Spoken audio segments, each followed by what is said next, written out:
por tu salud y la de todos. Programa presentado por El Comercio de Colorado, el Latino Research and Policy Center y Adelante Community Development. El día de hoy vamos a estar tratando sobre cómo el COVID-19 está afectando a los más pequeños de la casa. Para tratar ese tema, hemos invitado al doctor Steven Federico, quien es pediatra, es el director general de pediatría del Sistema de Salud del Denver Health. Pero antes de comenzar a conversar con él y presentarse, tenemos un comentario editorial que nos parece pertinente sobre el tema.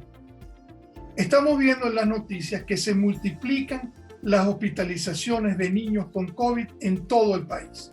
Y eso nos hace pensar cómo es que eso ocurre si al principio de la pandemia nos decían que el COVID no afectaba a los niños. Pues acaba de ser publicado un reporte de la Asociación de Pediatría de los Estados Unidos y del Sistema de Hospitales de Niños del país que dicen que entre el 6 y el 19 de diciembre hubo 170,000 nuevos casos de COVID en niños.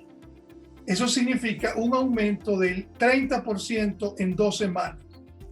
Muchos de esos niños tienen síntomas leves, pero hay otros que son hospitalizados. Por lo tanto, también ha habido, como les decía, un incremento en las hospitalizaciones. Y el ejemplo más dramático de esas hospitalizaciones está ocurriendo en Nueva York, en donde se habla de que el número de casos de niños hospitalizados se ha cuatriplicado en esas mismas 2 semanas de diciembre. Por otra parte, igualmente se está hablando de que el 90% de esos niños hospitalizados tenían entre 5 y 11 años y no tenían el sistema, digamos, las vacunas colocadas. Digamos, algunos tenían una, otros no tenían ninguna. Y eso nos hace pensar qué está pasando con la vacunación de los niños contra el COVID en los Estados Unidos. Y la data indica que el porcentaje de vacunación de niños en los Estados Unidos no supera al día de hoy el 25%. ¿Qué está pasando entonces en el país? ¿Por qué los padres no están acudiendo a vacunar a sus hijos en la manera que se esperaba? Eso hace que, digamos, se hayan puesto en vigencia algunas medidas de protección para los niños.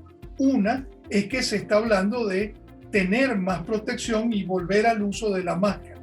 También, por ejemplo, en Nueva York, ahora se le va a exigir a todos los niños, digamos, a partir de los 12 años, que tengan que presentar certificado de vacunación y además máscara para entrar en cualquier lugar público.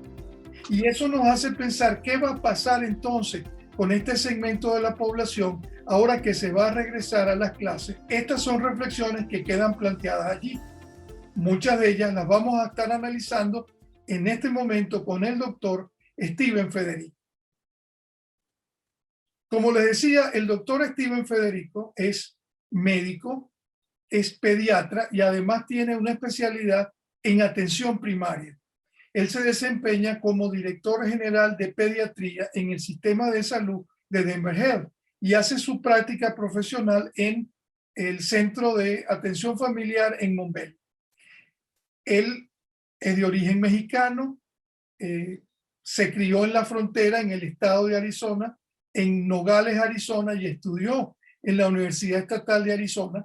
Así que está, digamos, por provenir de una familia hispana, conoce bien la realidad hispana, la cultura hispana y además el idioma. Doctor Federico, muy agradecido de que haya aceptado conversar con nosotros y le lanzamos la primera pregunta para comenzar. ¿Cómo es eso de que ahora hay un tan alto número o está creciendo de manera importante el número de niños contagiados con COVID? ¿Por qué ocurre eso? Pues muy buenas tardes, gracias por la invitación. Muy amable aquí estar con ustedes para hablar sobre este tema tan importante en estos días, en cuanto estamos a regresar a la escuela en los meses de enero.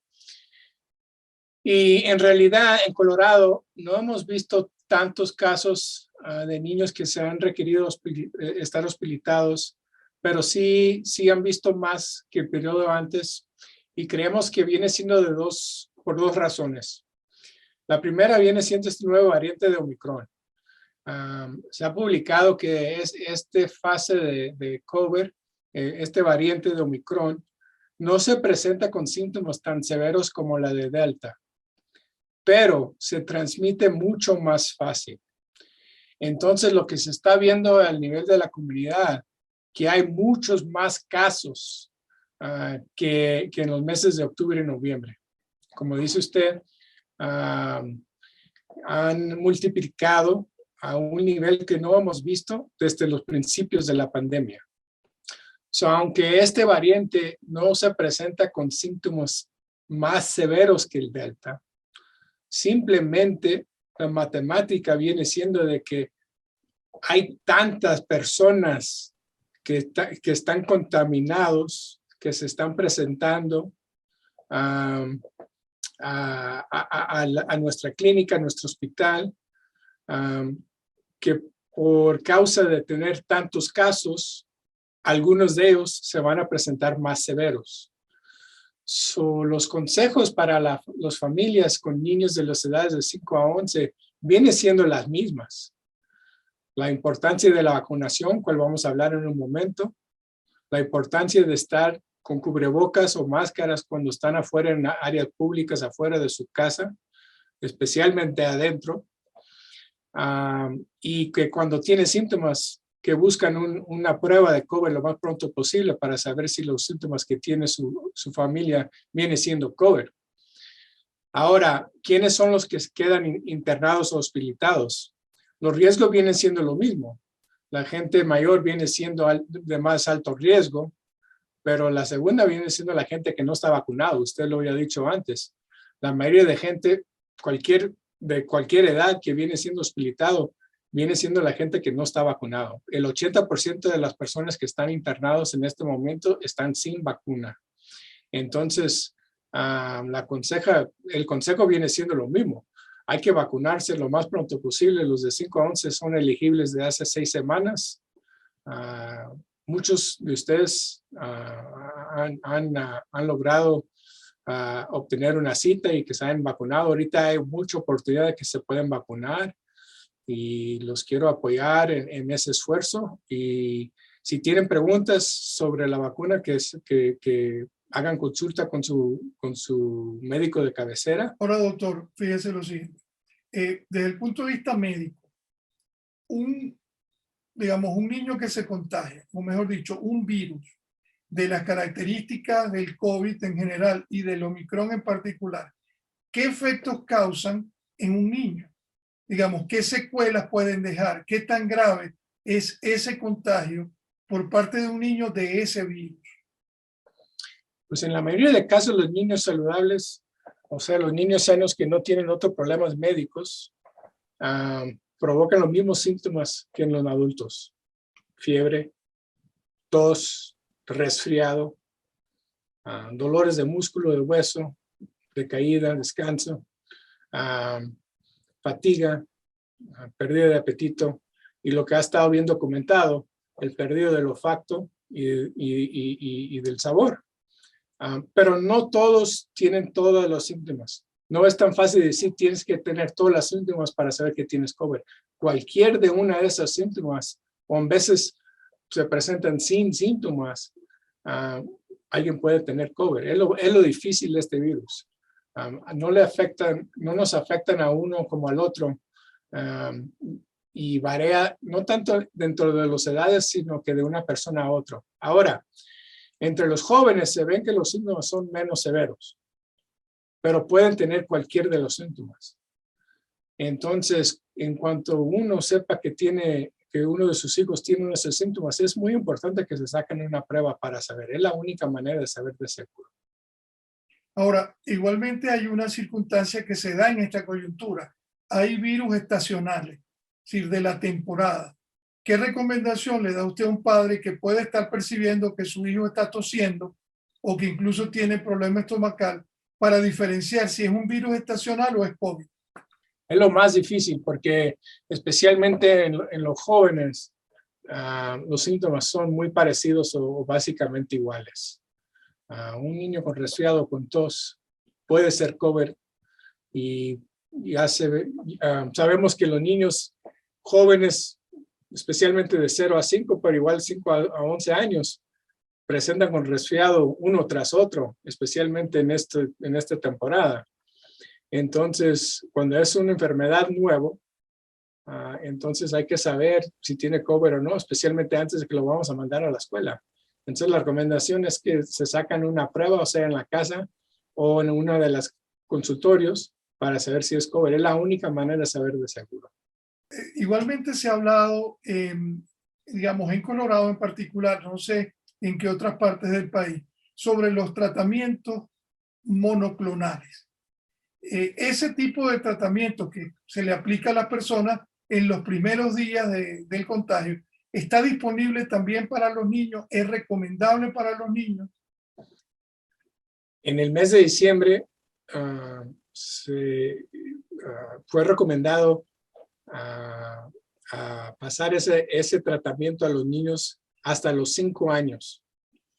El problema viene siendo que hay 4 diferentes infusiones que le dicen monoclono, infusiones de monoclonos anticuerpos.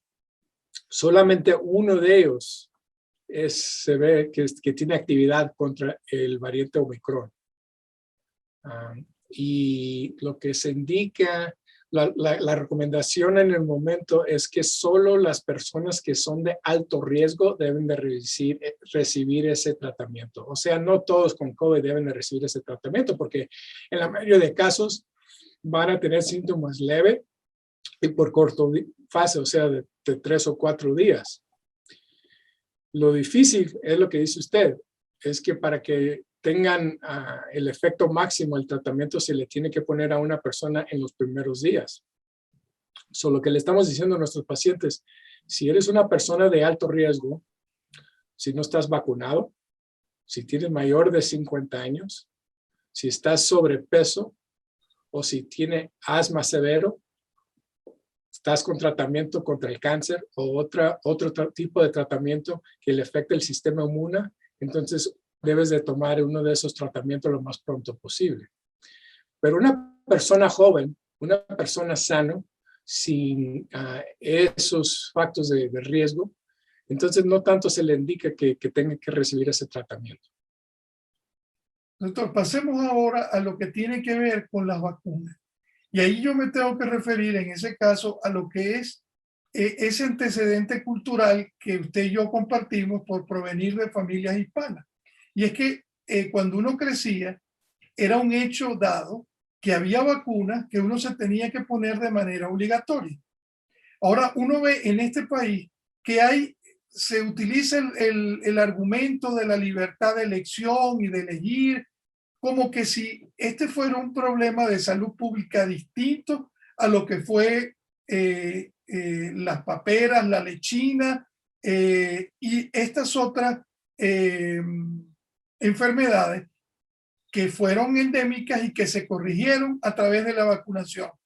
Entonces, ¿qué mensaje da usted en este momento para aquellas personas que se resisten a vacunar a sus hijos? ¿Es que tienen razón, es que hay duda o están en un error? Bueno, para comenzar les voy a comentar que la vacuna se ha estudiado ya al punto más, esta vacuna se ha estudiado a un punto más que cualquier otra vacuna que hemos tenido en la historia. Hemos vacunado a 5 millones de niños entre las edades de 5 a 11. Hemos dado 400 millones de vacunas al nivel nacional. Entonces tenemos mucha información al saber cuáles son los efectos secundarios y cuáles son los beneficios de esta vacuna. Y como médico, les quiero decir que esta vacuna es increíblemente seguro para cualquier persona de las edades de 5 para arriba. Y sobre la decisión de tomárselo o no, lo difícil de esa decisión es que no es solamente el riesgo o los beneficios a sí mismo, como paciente o como padre a sus hijos, sino que al nivel de la comunidad. Como hemos hablado, el riesgo de los niños viene siendo mucho menos que a las personas ya mayores. Lo difícil es que si se contamina una persona con el COVID, probablemente él se lo va a transmitir a varias otras personas, no nomás en su familia, sino que en su comunidad. Entonces, al nivel de nuestra comunidad, y muchos de nosotros vivimos juntos, entonces la prevalencia del virus sigue subiendo, principalmente por causa de las personas que no se quieren vacunar. Aparte, al nivel personal, sabemos que de cualquier edad, si uno no está vacunado, el riesgo de tener una enfermedad grave sube increíblemente rápido, dependiendo de su edad, pero incluyendo los niños. Y es lo del primer tema que hemos hablado, que a nivel nacional se está viendo mucho más niños que están internados, hospitalizados por causa del COVID, la mayoría de cuales no están vacunados. Y tristemente no tiene que ser de esa manera. Tenemos una manera, una vacunación que es increíblemente efectuoso, y les ruego que lo más pronto posible se vacunan como familia. Hemos hablado sobre ese tema mucho en nuestra comunidad hispana, de que algunas personas, algunos padres quieren esperar hasta que se pudieran vacunar todo como familia. Y como últimamente la vacuna para los niños de 5 a 11 fue aprobado en el mes de noviembre, ahora se puede vacunar la mayoría de familias juntos. Y hemos visto muchas familias que se han presentado en el mes de diciembre a vacunarse de esa manera. Ahora, doctor, también hay que decir lo siguiente. Se ha presentado, aunque estadísticamente es muy menor, se ha presentado casos de miocarditis en niños que se han vacunado. Explíquenos estadísticamente qué significa el número de casos que se ha presentado y qué riesgo hay para los niños de ver esa secuela una vez que se ha vacunado. La mayoría de casos de miocarditis por cuestión de la vacunación han sido en personas de las edades de 18 a 30 años. Se han visto mucho menos casos por causa de la vacunación entre los niños de 5 a 18 años. Estamos hablando de casos de 1 en 1.000.000 de vacunaciones. Lo que uno tiene que prestar mucha atención sobre este tema es de que el riesgo de miocarditis por causa de infección natural, o sea, si te infectas con COVID, uno tiene un riesgo de tener miocarditis que está 10 o 20 veces más común por causa de infección natural comparando con la vacunación. Entonces, especialmente con este nuevo variante de Omicron, que se está viendo que la mayoría de gente que no está vacunado se está infectando rápidamente, el riesgo de tener miocarditis para ellos viene siendo 20 veces más comparando si se hubieran vacunado. Entonces, de una manera tienen riesgo de infección, de otra manera un riesgo menos contra la vacunación. Entonces, uno tiene que averiguar el riesgo y el beneficio. Fíjense, ya hay, digamos, básicamente un consenso en el hecho de que era necesario el volver a clases presenciales. Digamos, lo que fue la circunstancia del año 2021, de 2020 para los niños fue muy dramático y se ha visto cómo se declaró una emergencia de salud mental para los niños en el país como consecuencia de haber estado aislados en la casa sin poder interactuar con otros niños y estar en lo que es un ambiente escolar. Pero viene la inquietud de que se vuelve a clase con un porcentaje de vacunación de niños tan bajo. Entonces, en ese escenario, ¿qué recomendación le hace usted a los padres y a los maestros para mantener las escuelas como lugares seguros, necesarios pero seguros para los niños? El primer consejo viene siendo la vacunación. Si no está vacunado, que se vacunan lo más pronto posible. Si están vacunados, pero no han recibido el booster, o sea, la tercera dosis, y han pasado más de 6 meses que se vacunaron, que reciban los alumnos, Los padres, igual que los maestros, el tercer dosis esta semana antes que regresen a clases presenciales. La vacunación. La segunda, cubrebocas.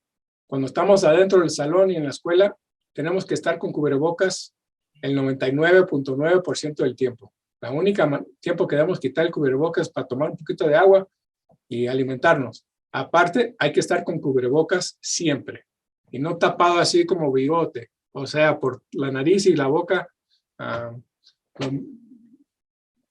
lo más tiempo posible. La vacunación, el uso de los cubrebocas, y la tercera viene siendo que cuando uno tiene síntomas, en el momento que tenga síntomas, que se mantenga en casa, que no se presente a la escuela y que lo más pronto posible busque una prueba de COVID para saber si los síntomas que tiene uno son COVID o alguna otra enfermedad. Si viene siendo COVID, que se mantenga en casa según los consejos públicos que estén aislados o en cuarentena, junto no nomás el caso, sino que todos en la familia. Eso viene siendo los 3 temas más importantes para mantener las clases presenciales. Han sido ya en lo que viene siendo el año escolar de agosto a diciembre de 2021, pero van a ser las mismas en el 2022. Lo que se va a ver van a ser más casos por caso del variante del Omicron, pero los consejos vienen siendo lo mismo. La vacunación, el uso del cubrebocas y que se mantengan en casa y que busquen una prueba de COVID cuando tienen síntomas. Doctor, ya para terminar, un poco apelando a esa vida en familia, con una familia hispana, en su caso proveniente de México, ¿qué consejo, digamos, el principal consejo que usted le da a padres hispanos viviendo en los Estados Unidos para sobrevivir y salir exitosamente y que sus hijos puedan sobrevivir de esta pandemia? Mire, los niños han sufrido demasiado durante esta pandemia. Aunque no han estado infectados o afectados directamente por el virus, por estar en casa, por no poder ir a la escuela, por no vivir socialmente normal, ya han sufrido demasiado. Ahora nos toca a nosotros como adultos a mantener nuestra salud al nivel de la comunidad para que ellos se puedan presentar en la escuela y para que puedan pasar un tiempo más natural, más normal.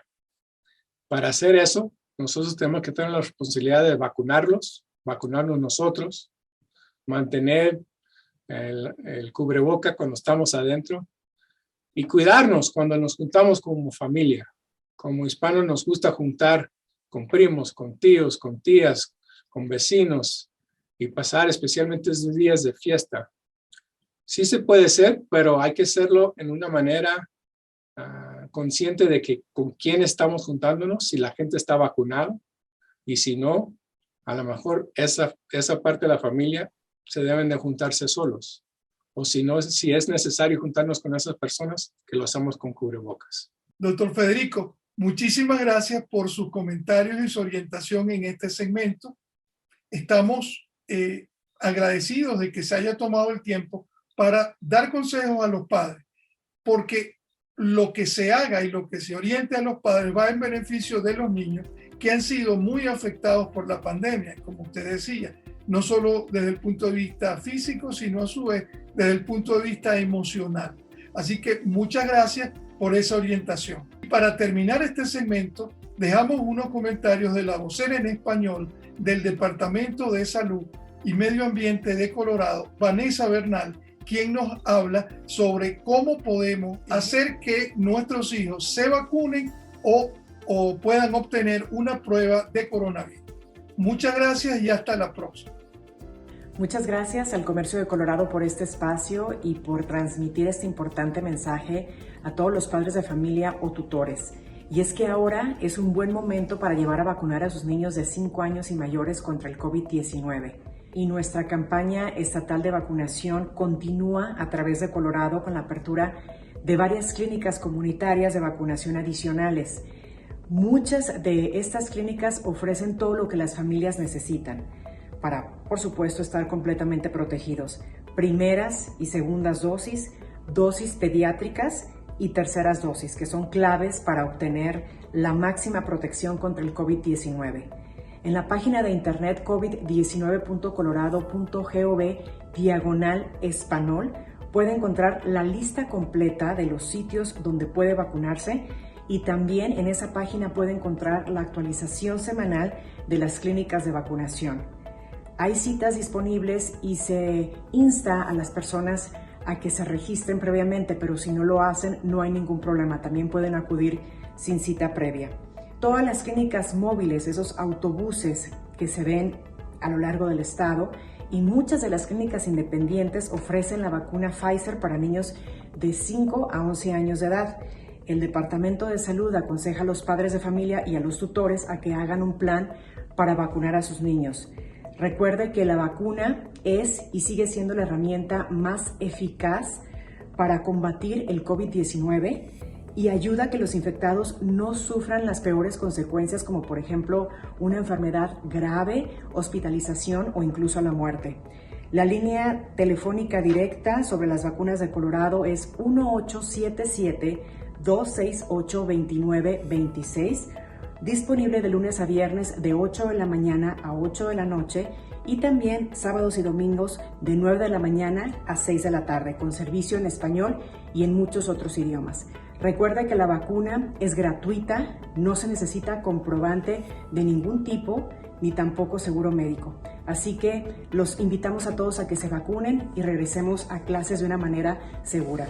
Por tu salud y la de todos.